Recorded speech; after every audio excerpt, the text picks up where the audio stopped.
Good Tuesday morning, everybody. Welcome on in to your FreightWaves Now Community Spotlight. I'm Kaylee Nix. We've got Mary O'Connell on the line for this week's edition of Check Call. Mary, thanks for joining us.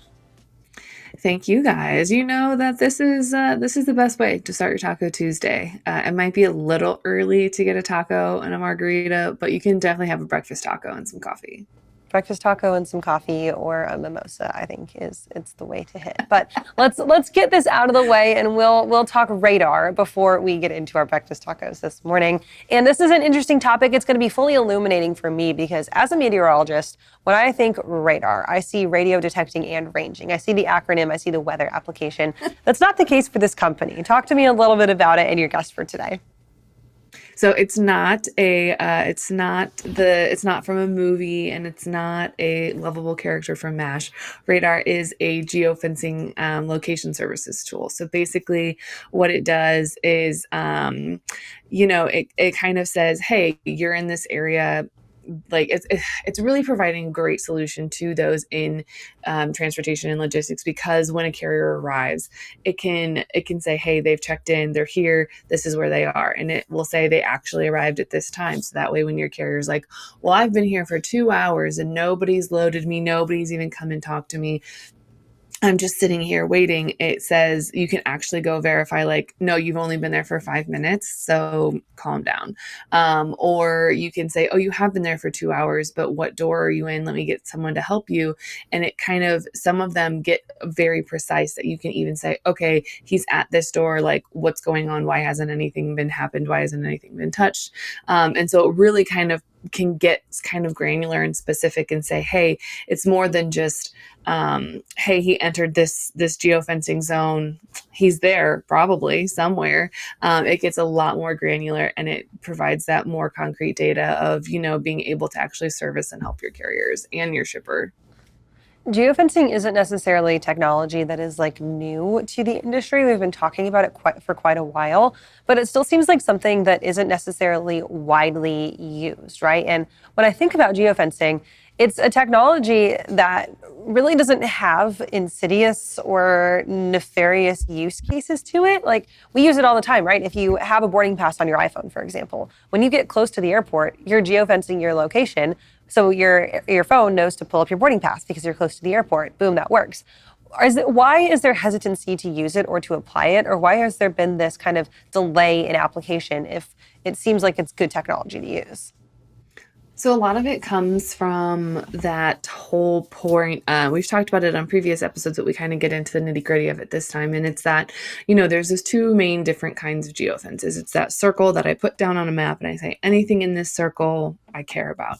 The problem with that is that if someone drives down a road that's within that circle, but they're not on site, it shows them in that location, then out of that location a few minutes later, or if it's just not always the most accurate.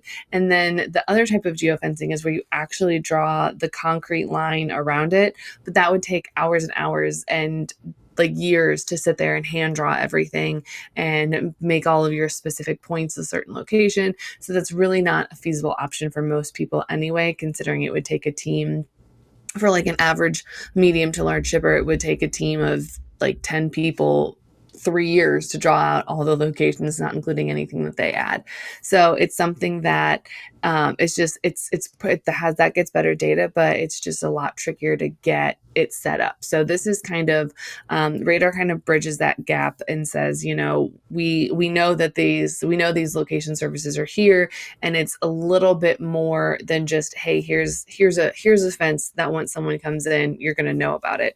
They kind of turned it and made it into something that you can do with like route optimization, and it also provides that updated tracking capabilities as well. So part of that is this little, I guess, kind of a niche aspect of geofencing called microfencing. And is that specific that you're talking about just to this little tiny area? Yeah, it's so microfencing is a lot, like you said, it's a lot smaller, and that's that information that will say, hey, your driver's at dock 43, they've been waiting there for a hot minute. It gets that more precise, almost like an Apple AirTag, but a little different. So it just says like, hey, this is where it is, this is what we've got. And that provides that more granular data versus, a carrier sitting there going, I have been here for 2 hours and nobody's come and talked to me and nobody's done anything. So this is ridiculous. And then you ask them, well, what door are you at? What dock are you at? And they're like, well, I don't know. This kind of helps eliminate that frustration point, because you can say, oh, okay, I see you're at dock 38. Let me call the shipper and see if there's a reason as to why you haven't had anyone, or if you actually are being loaded, but they're just staging it before they load it onto your trailer. It's a way to keep folks honest and provide a little bit more visibility into what goes on in the pickup drop-off space. Mary, for the show coming up later on this afternoon, where can people go to find that? You can find the show on Apple Podcasts, Spotify, anywhere you get your podcasts, but you can also check it out right here on YouTube. Just make sure you subscribe to the FreightWaves YouTube account and click the little notification bell so you don't miss any of our episodes, not just Check Call. And other than that, it comes out at 12:30 today. And if that's still not enough news, the newsletter comes out at 2 p.m. and you can subscribe to that on freightwaves.com/checkcall. There we go, Mary. Thanks for that. We'll catch up with you later on this week for Running on Ice, and we'll see you next week for another edition of Check Call. Thanks, guys.